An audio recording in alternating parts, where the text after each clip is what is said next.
Alla fine Ministero della Salute e dell'Istruzione hanno optato per la via di mezzo, recuperando la lezione di Re Salomone: no a quarantene forzate, sì agli isolamenti volontari per tutti gli studenti di rientro dalle zone più colpite della Cina, chiarendo una volta per tutte la posizione del governo sul tema coronavirus a scuola. I casi segnalati saranno oggetto di un'azione coordinata tra dirigenti scolastici e le ASL del territorio, che avranno il compito di monitorare i soggetti coinvolti, misurando loro la febbre e riscontrando eventuali problemi respiratori. L'isolamento volontario, recita la circolare, sarà assegnata nei registri come assenza giustificata, particolare non di poco conto. La miccia era stata accesa lunedì con la lettera dei governatori del Nord, Veneto compreso, con cui si chiedeva all'esecutivo di istituire una quarantena obbligatoria per tutti gli studenti di rientro dalla Cina. Pochi giorni dopo, sempre i governatori del Nord avevano chiesto regole precise almeno per gli isolamenti volontari che si stanno registrando a macchia di leopardo su tutto il territorio, anche in Veneto.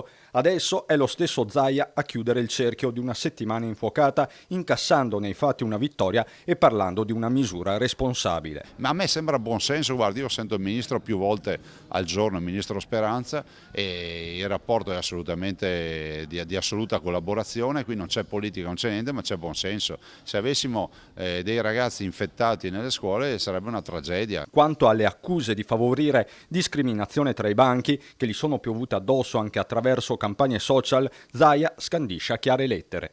Il virus non si guarda la carta d'identità o il passaporto di uno.